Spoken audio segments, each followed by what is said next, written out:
أعوذ بالله من الشيطان الرجيم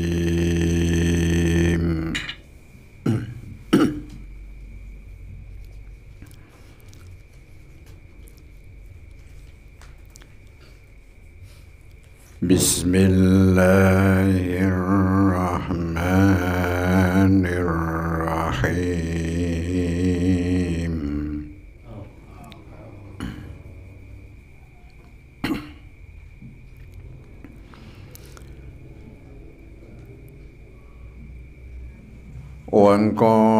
وقالوا لولا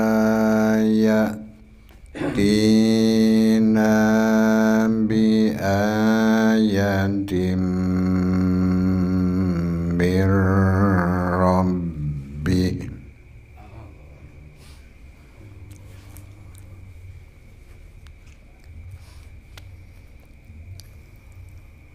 أولم تأتهم بينة ما في الصحف الأولى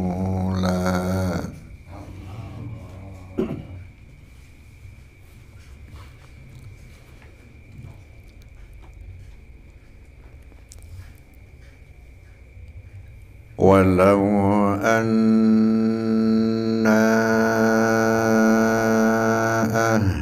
أهلكناهم بعذاب من قبله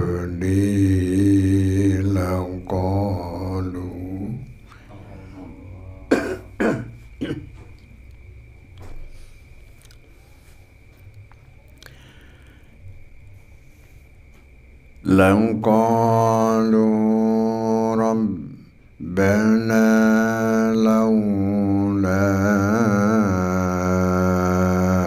أرسلت إلينا رسولا فنتبع آياتك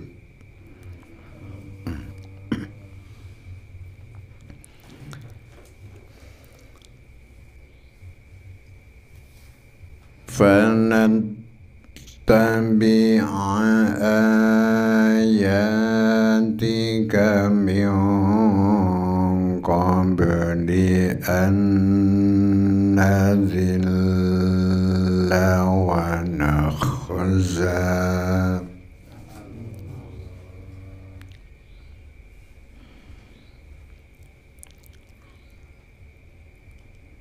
قل كل متربص فتربصوا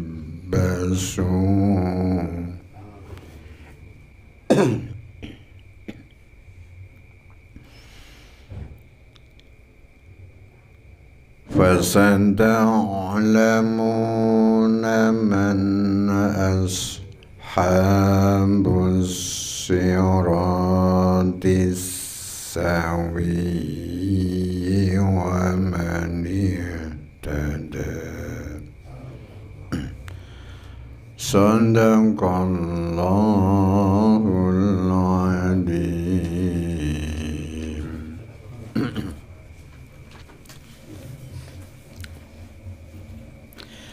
Bismillahirrahmanirrahim. Wa qalu lan padha ngucap sapa musyrikun, wong-wong sing kafir, laula ya'ti mbok ya nekani sapa Kanjeng Nabi na ing kita bi ayatin kelawan nggawa tandha ayat mir rabbihi sangka pangerane Muhammad.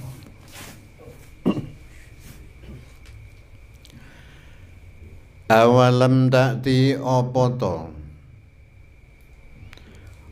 ora wis teka him ing musyrikun apa bayyinatuma keterangane perkara fis-suhufi ing dalem pira-pira kitab al-ula kang dingin kabeh. Walau anna lan lamun tibaril sak temene ingsun iku ahlakna ngrusak sapa ingsun hum ing musyrikun bi'adzabin kelawan siksa min qablihi sangka sadurunge Kanjeng Nabi Muhammad laqalu yakti padha ngucap sapa musyrikun rabbana duh pangeran kita laula arsal tambah ya ngutus sapa panjenengan ilaina marang kita rasulan ing utusan fanat tambi' monggo manut sapa kita ayatika ing pira-pira ayat panjenengan min qabli annadzilla sangga sadurunge yen to dadi ina sapa kita wa nakhza lan tegese asor sapa kita. Kul dawa sapa sira Muhammad kulun utawi saben-saben suwiji-wiji kumutarabbisun ngenteni sapa kulun fantarum basu mongko ngentenono sapa sira kabeh.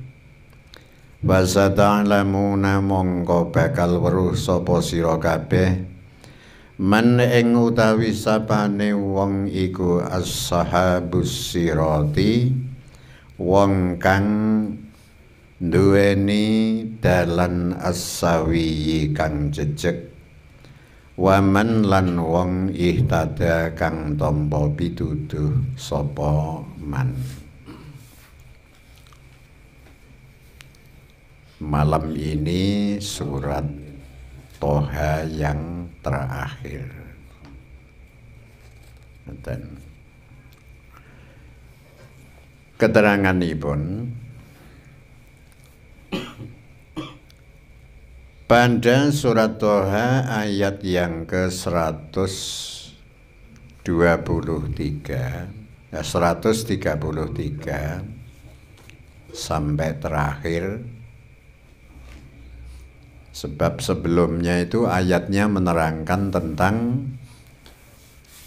kita sebagai umat Rasulullah Sallallahu Alaihi Wasallam adalah umat yang dimuliakan oleh Allah, umat yang boleh dibilang kita ini adalah umat terhormat. Jadi luar biasa. Loh kok enggak termasuk umat yang diberi belas kasihan Allah, termasuk umat yang terhormat itu gimana? Dulu itu orang-orang sebelum Rasulullah Muhammad Sallallahu Alaihi Wasallam ketika berbuat dosa, dosa spontan diberikan, siksa spontan diberikan Allah. Lah kita kan enggak, dosane wakeh ngoten iki. Nek dihitung ya sengko njaluk ngapura karo Gusti Allah, dosa neh ngoten iki. Lah kok kira-kira didadekno umat terdahulu mungkin sampean kalih kula mungkin ya sudah hilang dari peredaran bumi ngoten iki. Ini pernah terjadi pada umat sebelum Rasulullah. Nanti kita itu syukur. Makanya penekanan ayat sebelum surat yang ayat yang ke-133 ini, kita itu menjadi umatipun Rasulullah ini selalu diperintah wa'mur ahlaka bis-sholati wastabir 'alaiha. Yang artinya perintahlah ahli-ahlimu, keluargamu, istrimu, anak-anakmu, mungkin orang yang ada di situ, perintah untuk melakukan sholat. Niki pentingnya luar biasa nih. Jadi sholat ini merupakan satu amalan. Saya membaca hadis, walaupun bulan ini bulan Sya'ban, karena sudah berlalu Isra Mi'raj, Rasulullah itu dalam satu sabdanya, awwaluman iftaradallahu ala ummati as-shalawatul khamsu. Awwaluma, pertama kalinya sesuatu barang yang Allah memberi fardu terhadap umatku adalah sholat 5 waktu.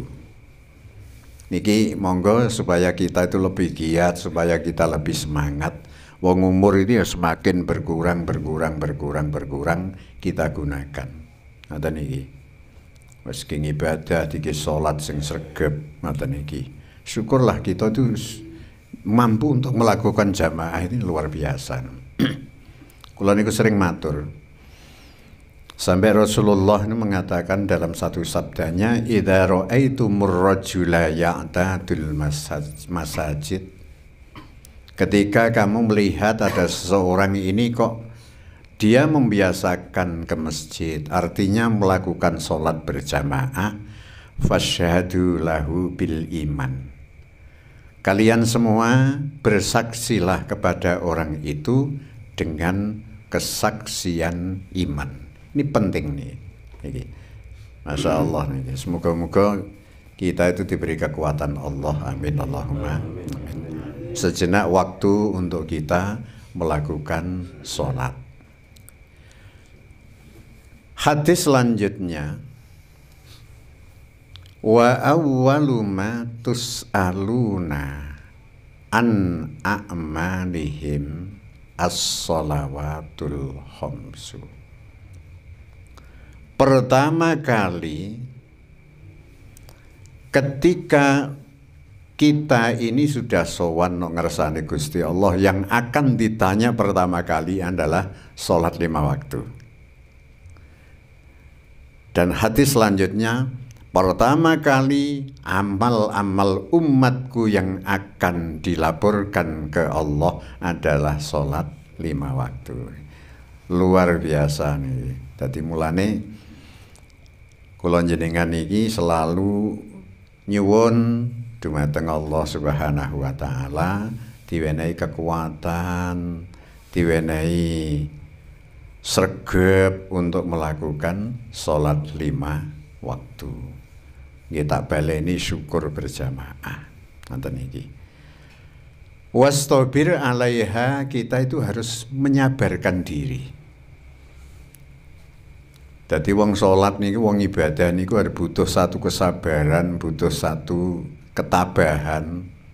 Misalnya kita itu dihadapkan dalam permasalahan tentang urusan dunia, sejenak waktu kita luangkan untuk kita menghadap kepada Allah Subhanahu wa taala. Beres mangkene, yakin. Ngoten iki. Mulane Allah niku dawe lanas aluka rizqa, saya tidak pernah minta rezeki kepada kamu, ndak. Justru nahnu narzuquka, aku yang memberi rezeki kepada kamu semua. Sholat niki pentingnya luar biasa. Sholat sabar, sholat sabar, sholat sabar. Di dalam sebuah ayat di surat Al-Baqarah yang sudah lampau sekali, wasta'inu bis sabri was sholati wa innaha lakabiratun illa 'alal khashiin. Kamu semua ini mintalah pertolongan kepada Allah dengan sabar dan sholat. Wis ta, urusan opo wae lah. Urusan anak kandhanane angel, anak rada ndablek, anak piye, ekonomine piye, kita lapor kepada Allah, mohon pertolongan dengan kesabaran dan sholat. Cobi niki mangke lakokno, mangke diatur Gusti Allah, dipernahno Allah, delalah anake nurut, ekonomi digawe gampang Allah Ta'ala. Masya Allah niki. Lakukanlah kaya ngoten niki. Jadi pengabdian terhadap Allah ini penting. Mulane wala akibatul taqwa, bahwa pungkasan yang akibatnya ini, akibat kebaikan ini diberikan kepada yang takwa. Ngoten niki. Malam ini menerangkan waqalu laula ya'tina bi ayatim mir rabbih awalam ta'tihim bayyinatu ma fis suhufil ula. Orang-orang musyrik, orang-orang kafir selalu berkata, ya mbok ya Muhammad ini datang kepada kami itu dengan membawa tanda-tanda kekuasaan dari Tuhannya. Cara wong niku semu ditantang. Muhammad teko-teko tok, tidak membawa sesuatu hal yang ketok piye ngoten iki. Allah itu akhirnya menjawab awalam ta'tihim bayyinatu ma fis suhufil ula. Lho poto tidak datang kepada orang-orang musyrik keterangan sesuatu yang ada di dalam kitab yang terdahulu. Ada di dalam kitab Zabur, ada di dalam kitab Taurat, ada di dalam kitab Injil. Banyak kejadian. Bani Israel itu kalau sudah menghadapi Nabiullah Musa alaihi salam itu, sampai Nabi Musa ini mulane, memang Nabi Musa itu adalah nabi yang vokal. Di antara Nabi Rasul ini, Nabi Musa ini adalah nabi yang vokal. Saking vokale itu ketika mengalami sesuatu yang sangat dahsyat sekali dalam perjuangan, menghadapi Fir'aun, menghadapi kaumnya sendiri sing do ndluya, menghadapi Musa Samiri, gitu. Winganane niku. Luar biasa Nabi Musa ini, cobaannya, ujiannya hebat sekali. Sampai-sampai di dalam benak hatinya itu Nabi Musa sampai sempat gini. Saya itu sampai mengalami rekoso seperti ini gara-gara Mbah Adam itu melakukan sebuah kesalahan. Sampai gitu. Loh kok kira-kira saya dipertemukan Allah sampai ketemu sama Mbah Adam, akan saya protes. Niku Nabi Musa nih. Luar biasa nih Nabi Musa nih. Ngadepi wong-wong hebat kaya ngoten iki. Akhirnya dipertemukan. Mbah, gara-gara panjenengan itu saya mengalami rekoso yang bertubi-tubi seperti ini. Saya dikejar menjadi DPO-nya Raja Fir'aun itu ya saya ini. Tapi DPO lah, daftar pencarian orang waktu itu. Ketika membunuh orang Kipti kan dulu, orang-orang asli Mesir. Gara-gara Bani Israel itu ada di Mesir, istilahnya dia lungoboro. Ada satu kesalahan, bagaimanapun Nabi Musa itu membela orang Israel. Ngoten iki. Wancen memang keturunannya Nabi Musa sendiri dari Israel. Wis jenenge napa istilahnya niki satu kesatuan podo bangsane, akhirnya wong Kipti dijotos mati. Ngoten iki. Akhirnya diburu, dia menjadi DPO. Dari Mesir lari ke Madian itu wilayah Asia. Aduh, ini luar biasa Nabi Musa. Tapi justru ibarat dalam film sengsara membawa nikmat itu yaitu. Akhirnya di Madian dia bisa dipertemukan dengan putranya Nabiullah Syu'aib alaihi salam. Ketika waktu itu penggembala kambing itu sudah tidak bisa memberi minum terhadap kambingnya. Goro-goro minta bantuan terhadap Nabiullah Musa, akhirnya sumur itu yang tertutup dengan batu besar diangkat sendiri Nabi Musa.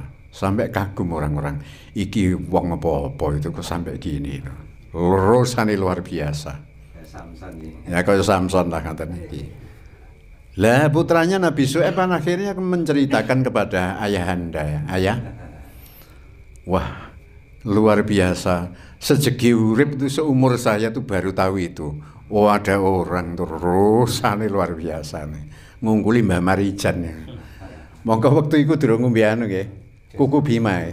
Durung ana niki, ning rasa temenan iki. Akhirnya suruh datang ke sini ya. Ngaten iki. Sampeyan dipanggil suruh sowan ke rumah sama ayah. Datang. Gitu.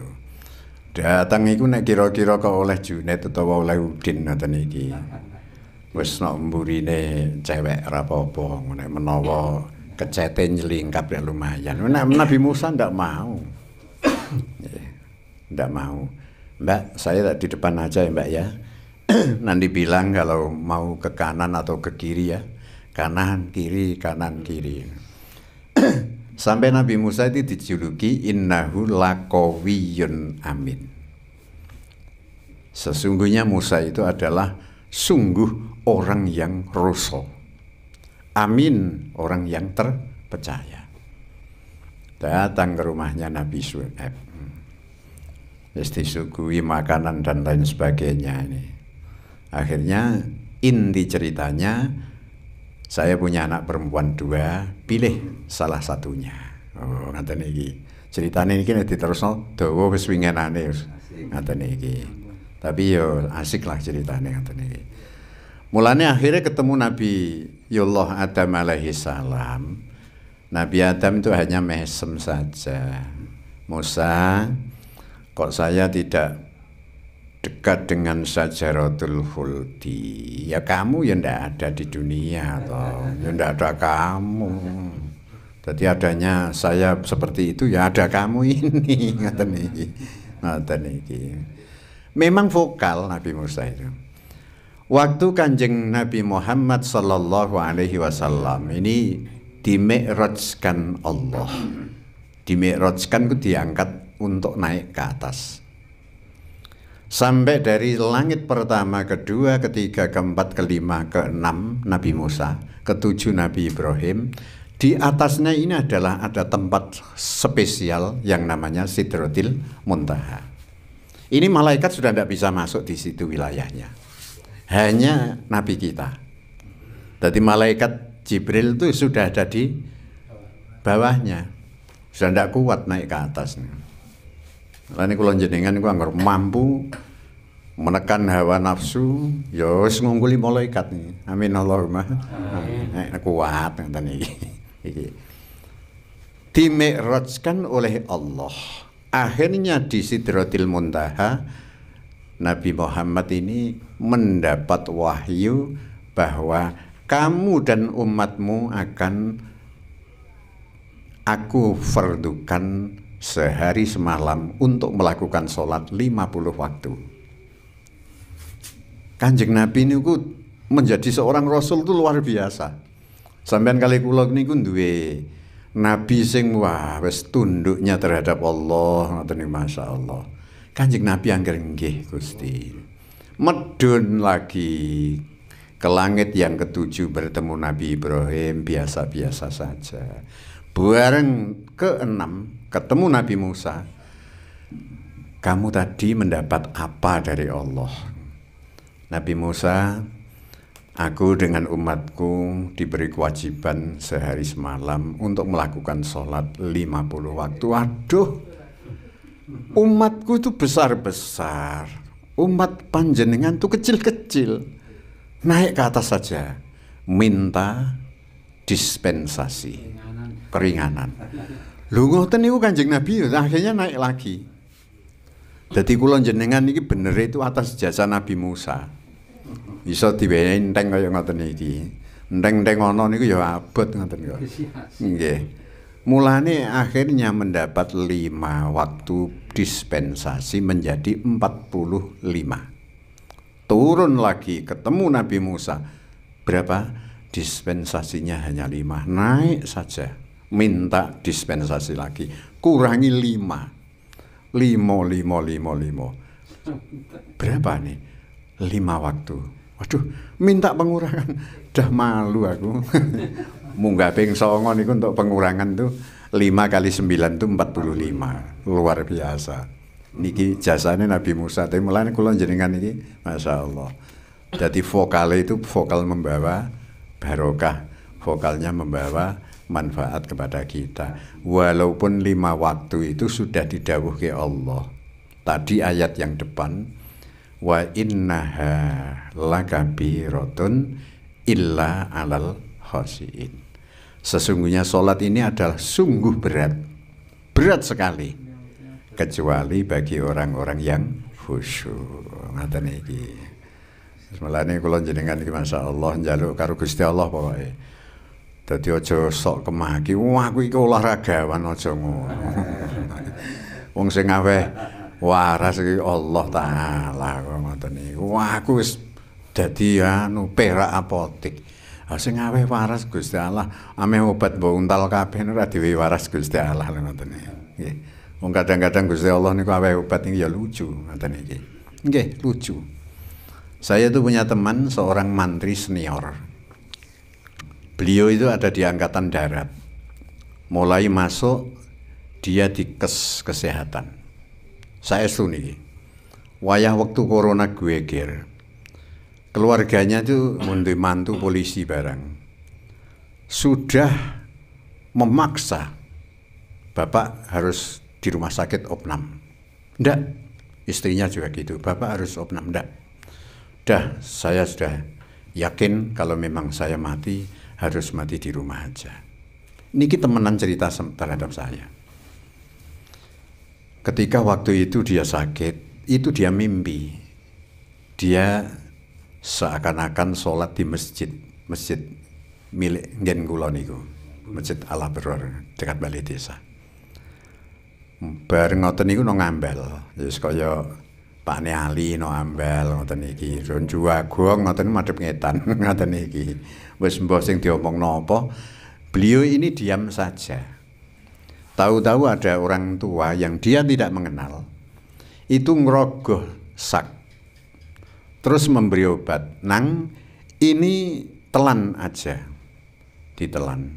Saat itu dia terbangun tuh badannya pulih 100% normal.